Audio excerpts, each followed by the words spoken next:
Hello students, स्वागत है आपका अपने इस यूट्यूब चैनल कपूर इंस्टीट्यूशन में। मेरा नाम है केतन और आज की वीडियो में हम लोग एक बहुत इम्पॉर्टेंट टॉपिक टर्म 1 का क्लास 12 के अंदर इकोनॉमिक्स के अंदर क्लास 12 इकोनॉमिक्स का एक टॉपिक है, चैप्टर 10 गवर्नमेंट बजट। ये टर्म 1 के अंदर इंक्लूड है।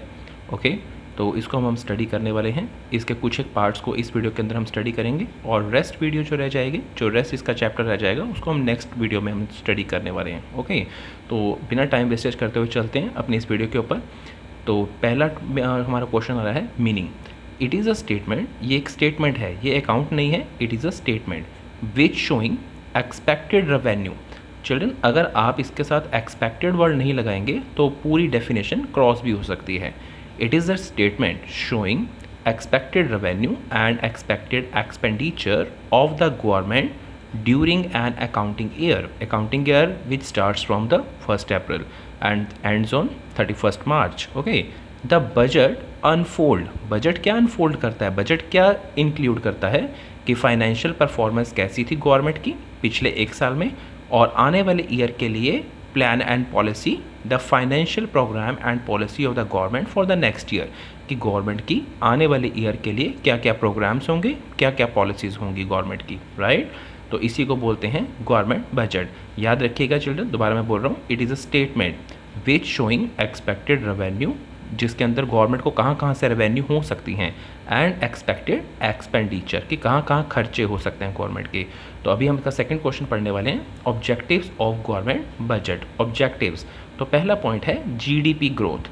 जीडीपी को हम दो तरह से अचीव कर सकते हैं, एक पब्लिक इन्वेस्टमेंट करके और एक प्राइवेट इन्वेस्टमेंट करके। Private investment means tax, rebate, subsidies and like that.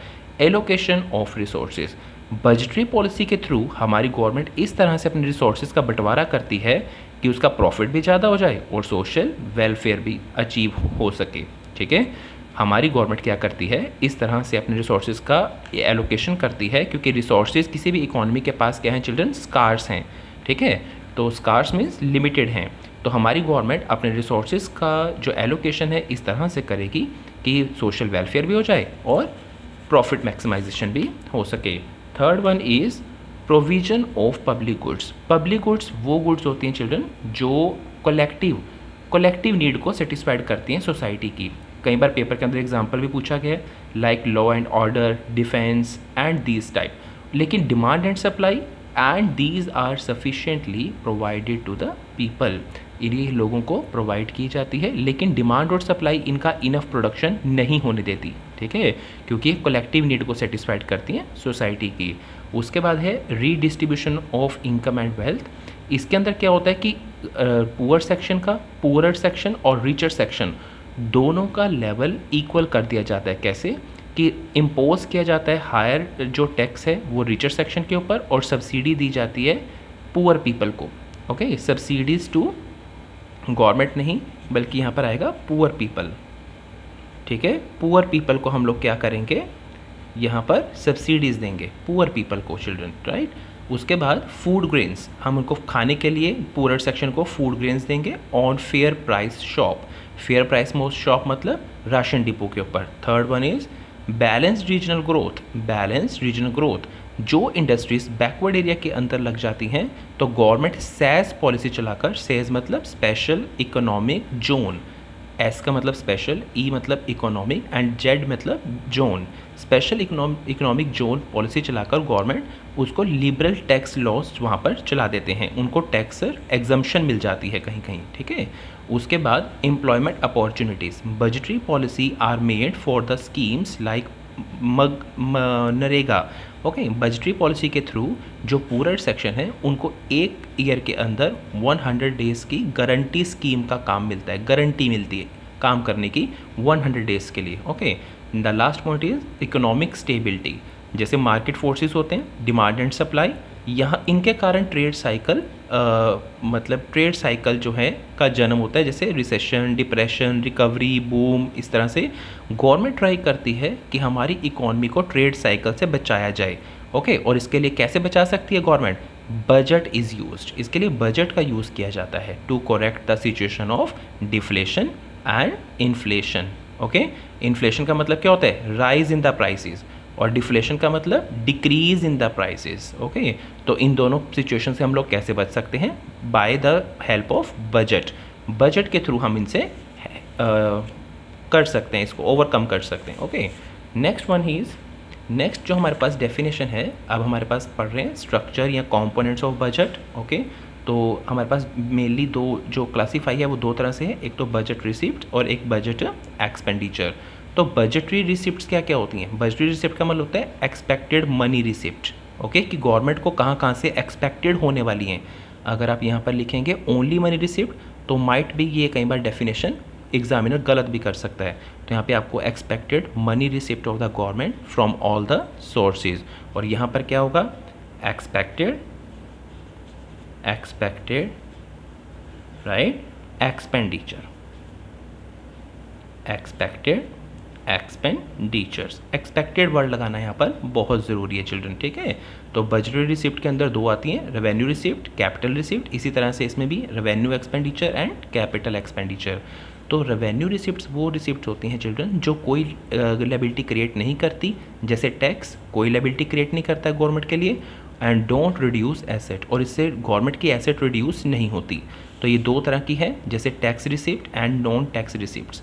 Tax receipt मतलब ये कंपलसरी पेमेंट है गवर्नमेंट को, जो कौन करता है? हाउस होल्ड और firms. Non tax receipts, non tax receipts में जैसे which arises from the sources other than tax, tax को छोड़कर गवर्नमेंट को कहाँ कहाँ से इनकम होती है, इसको बोलते हैं नॉन टैक्स रिसिप्ट्स। रेवेन्यू का मतलब बार बार होने वाली इनकम, रेवेन्यू रिसिप्ट्स का मतलब होता है बार बार होने वाली इनकम, और कैपिटल रिसिप्ट्स का मतलब कभी कभी होने वाली इनकम, ठीक है। तो गवर्नमेंट को बार बार की इनकम कहाँ से हो सकती है? टैक्स रिसिप्ट से और नॉन टैक्स रिसिप्ट से, ठीक है। आगे चलते हैं, कैपिटल रिसिप्ट्स। कैपिटल रिसिप्ट मतलब अब यहाँ पे डोंट था तो यहाँ पे डोंट नहीं आएगा, सिर्फ इतना ही आएगा, create liability and reduce asset, ठीक है। जैसे अगर गवर्नमेंट मान लीजिए किसी फॉरेन कंट्री से लोन लेना चाहती है, ओके, फॉरेन कंट्री से या आरबीआई से लोन लेना चाहती है, तो वो उसके लिए क्या बन जाएगा? लायबिलिटी क्रिएट होगी। और अगर लोन तो ले लिया, उसको इंटरेस्ट के साथ वापस करना पड़ेगा, तो इससे हमारी क्या होंगी? रिड्यूस एसेट हो जाएंगे, right. Third one is capital revenue expenditure. जैसे डोंट क्रिएट एसेट्स, इसके लिए कोई एसेट्स क्रिएट नहीं होती हैं। जैसे यहाँ पर तो क्या था? डोंट क्रिएट लायबिलिटी, अब यहाँ पे उल्टा हो जाएगा, डोंट क्रिएट एसेट, और यहाँ पे क्या था? डोंट रिड्यूस एसेट, एसेट की जगह पर भी यहाँ पे क्या आ जाएगा? Liability, okay.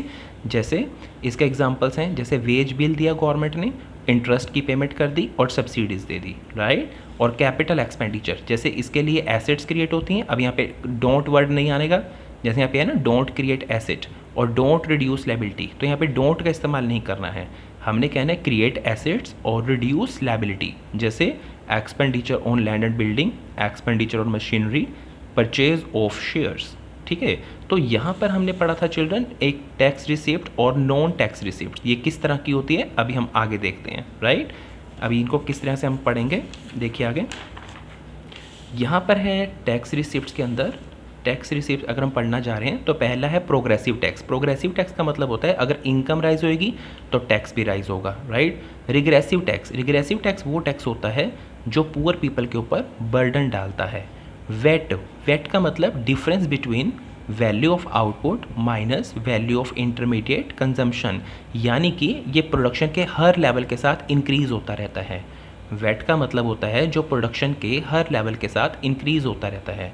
Specific tax, it is levied, levied का मतलब लगाया जाता है कॉमोडिटी के ऊपर, उसकी साइज़ यूनिट के अकॉर्डिंगली, ठीक है। अगर तो साइज़ ज़्यादा है तो ज़्यादा टैक्स, अगर साइज़ छोटा है तो कम टैक्स, अगर यूनिट ज़्यादा है तो ज़्यादा टैक्स, अगर यूनिट थोड़ी है तो कम टैक्स। डायरेक्ट टैक्स वो टैक्स होता है जिसके ऊपर लग गया वही पे करेगा, जैसे इनकम टैक्स और गिफ्ट टैक्स, ओके। और इनडायरेक्ट टैक्स जिसके ऊपर ये लगाया गया है उसके बिहाफ पे कोई अदर पर्सन भी हम पे कर सकता है, उसको बोलते हैं indirect tax, like GST and VAT, okay. अब नॉन टैक्स रिसिप्ट कौन कौन सी होती हैं चिल्ड्रन, ध्यान से देखेंगे तो वेरी फर्स्ट इज़ फीस। अगर हम गवर्नमेंट को पेमेंट कर रहे हैं उसकी सर्विसेज के बदले में, जैसे पासपोर्ट बनवा लिया, लाइसेंस बनवा लिया, बर्थ एंड डेथ का रिकॉर्ड की फ़ीस पे कर दी, लाइक दैट। फाइन, अगर हम कोई गवर्नमेंट का रूल ब्रेक करेंगे तो उसके बदले में जो पेमेंट करनी पड़ती है गवर्नमेंट को, दैट इज़ फाइन। एस्चीट, जिस प्रॉपर्टी का कोई मालिक नहीं होता, ठीक है, सपोज एक ऐसा पर्सन की डेथ हो जाती है जिसके आगे पीछे कोई नहीं है, तो वो प्रॉपर्टी गवर्नमेंट के अकाउंट के अंदर चली जाती है। Next one is special assessment. ये उस प्रॉपर्टी का मालिक पे करता है जिसकी प्रॉपर्टी की वैल्यू गवर्नमेंट के डेवलपमेंट कामों की वजह से इंक्रीज हो गई है, राइट। ये उस प्रॉपर्टी का मालिक पे करेगा चिल्ड्रन जिसकी प्रॉपर्टी की वैल्यू गवर्नमेंट के डेवलपमेंट कामों की वजह से इंक्रीज हो गई है। Next one is income from public enterprise. जैसे इंडियन रेलवे से कोई इनकम हो रही है या इंडियन ऑयल से कोई इनकम हो रही है तो ये गवर्नमेंट की इनकम रहेगी, right. Again last one is grants and donation. Suppose करिए चिल्ड्रन अभी हाल ही में फॉरेन कंट्रीज़ में लाइक एक बाहर फॉरेन कंट्री में सपोज बाढ़ आ जाती है या ठीक है या अर्थक्वेक आ जाता है, तो हम लोग इंडियंस क्या करेंगे, उनकी हेल्प के लिए प्रधानमंत्री राहत कोष के अंदर कुछ ना कुछ डोनेट करेंगे। ओके, तो ये सभी गवर्नमेंट की क्या बनेगी, इनकम बनेगी, ग्रांट्स, डोनेशन, राइट। तो इसको बोलते हैं अर्थक्वेक या फिर फ्लड से कोई इनकम हो रही है गवर्नमेंट की तो ये भी इनकम बनती है, ठीक है।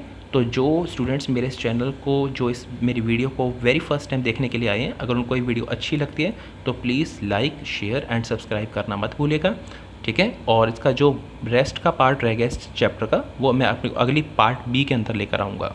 Yes, thank you so much. और सब्सक्राइब करने के बाद बेल आइकन को दबाना मत भूलिएगा, राइट, ताकि मेरी अपकमिंग वीडियो का नोटिफिकेशन आपको जल्दी से जल्दी मिलता रहे। Thank you so much, have a nice day.